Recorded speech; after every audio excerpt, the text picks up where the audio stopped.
Hola a todos, vamos a ir directos al grano.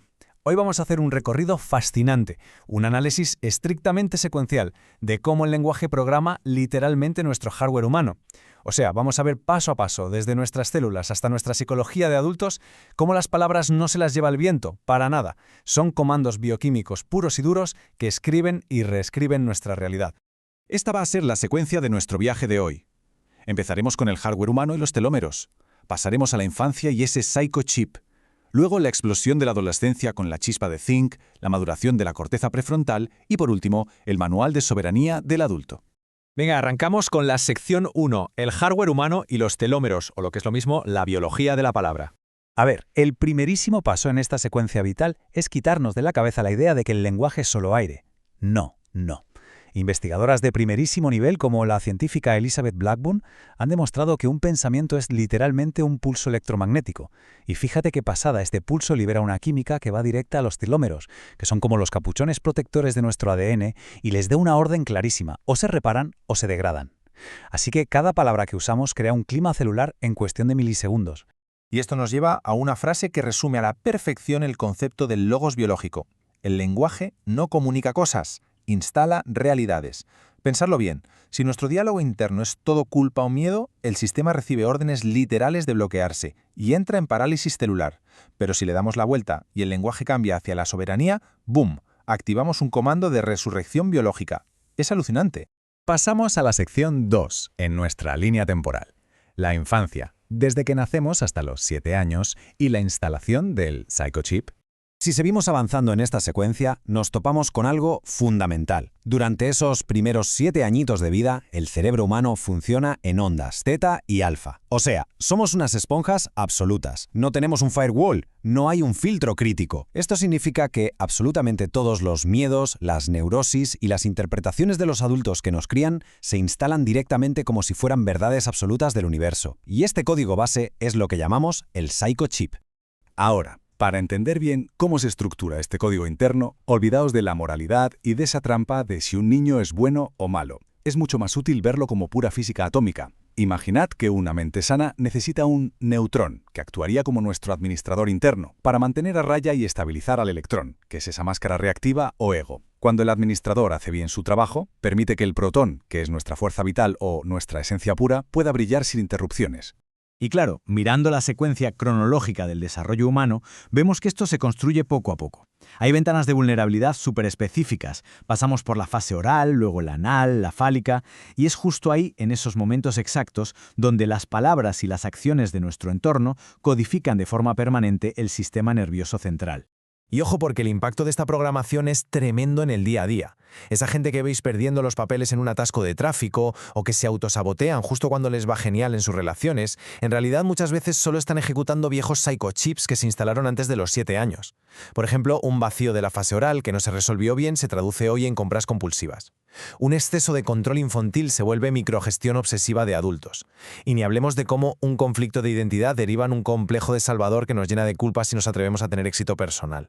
Bueno, seguimos avanzando. Sección 3. La adolescencia. Aquí llega la famosa chispa de zinc, el reinicio crítico. Llegamos a un momento de ruptura brutal en nuestra secuencia vital. Porque la adolescencia no es simplemente una fase en la que nos volvemos unos rebeldes sin causa. ¿Qué va? Es una crisis biológica de soberanía en toda regla. A través de una poda sináptica masiva y unas ráfagas de energía impulsadas por el zinc, nuestro sistema está intentando, literalmente, formatear el disco duro. Está intentando expulsar por la fuerza los archivos corruptos de nuestros padres para poder encender una voz propia e independiente. Pero claro, para que este reseteo funcione necesitamos el entorno adecuado. Si quien nos cuida opera bajo un contrato narcisista, es decir, si se cree el dueño de la persona en lugar de ser simplemente el aeropuerto desde el que va a despegar, ahí se genera un choque energético gigantesco. Tratar de mantener la fusión de la infancia en plena etapa adolescente bloquea un desarrollo que es vital y crea una deuda energética absolutamente asfixiante. Básicamente en la adolescencia nos explota dentro una auténtica bomba atómica de voltaje vital. Y el único objetivo que tiene la biología aquí es enrutar, es canalizar toda esa energía en bruto para salir al mundo. ¿Qué pasa si no la dirigimos hacia la creación de nuestra propia soberanía? Pues que inevitablemente se reprime hacia adentro, generando depresión, se bloquea dejándonos en la apatía total o directamente explota de forma salvaje y descontrolada a través de la violencia. Nos acercamos al final del recorrido. Sección 4. La maduración de la corteza prefrontal, nuestro procesador central. En esta penúltima etapa de la secuencia entra en juego el administrador definitivo de todo este código, la corteza prefrontal. Este procesador central es el gran filtro. Su trabajo es súper complejo, básicamente tiene que atrapar al vuelo los impulsos del ego, hacer de traductor simultáneo entre la emoción y la razón y aplicarle una buena dosis de empatía y pensamiento crítico antes de que ejecutemos cualquier acción en el mundo real. Y aquí hay un mito tremendo que tenemos que desterrar ya mismo. La sociedad nos dice que a los 18 años mágicamente nos convertimos en adultos. Pues va a ser que no. La neurociencia moderna nos ha enseñado que la maduración total, todo el proceso de poda sináptica y mielinización de la corteza prefrontal, puede tardar hasta los 35 años en completarse del todo. 35. Y el drama viene cuando esta maravillosa secuencia de desarrollo natural se interrumpe, ya sea porque estamos bombardeados de dopamina digital barata, inflamados por toxinas y azúcar, o porque arrastramos traumas infantiles no resueltos. ¿El resultado? Pues que tenemos caminando por la calle a un montón de adultos biológicos con un hardware de 50 años, pero tomando decisiones con un procesador de un chaval de 15. Y así llegamos a la sección 5 y final, la soberanía, el manual del adulto. La anulación maestra del sistema. Este es el paso definitivo para tomar el control manual del sistema de forma consciente, usando nuestra neuroplasticidad. Y para ello, el manual del adulto nos exige hacer una limpieza a fondo de nuestro vocabulario. Tenemos que purgar esas palabras de estasis, como el típico «tengo que» o «soy un desastre», que lo único que hacen es congelar nuestra identidad. A cambio, vamos a usar palabras de flujo, como «elijo hacer esto» o «estoy en proceso de». Este simple cambio le devuelve el poder a la corteza prefrontal. Y por si os parece poca cosa, expertos en epigenética como Bruce Lipton lo dejan clarísimo. Y esto cierra el círculo perfecto con los telómeros que vimos al principio. Nuestra biología escucha físicamente todas estas narrativas internas. O sea, el hardware celular traduce literalmente la queja y el autocastigo en picos de cortisol y envejecimiento acelerado. Nuestras células están escuchando a gritos lo que pensamos. Entonces, para hackear el malware y anular ese código antiguo, necesitamos aplicar un escaneo súper metódico a nuestro diálogo interno.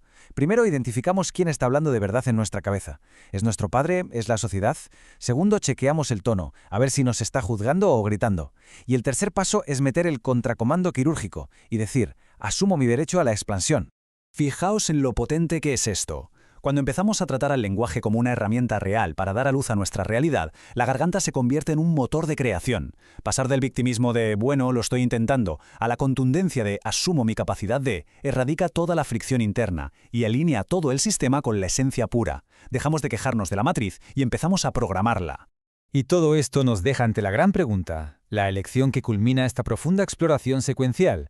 La decisión es nuestra. ¿Vamos a seguir operando en piloto automático como si fuéramos bots predecibles ejecutando códigos corruptos de la infancia? ¿O ha llegado ya el momento de coger el manual, asumir el control soberano y convertirnos por fin en los verdaderos administradores de nuestro propio destino biológico? Ahí lo dejo para que le deis una vuelta.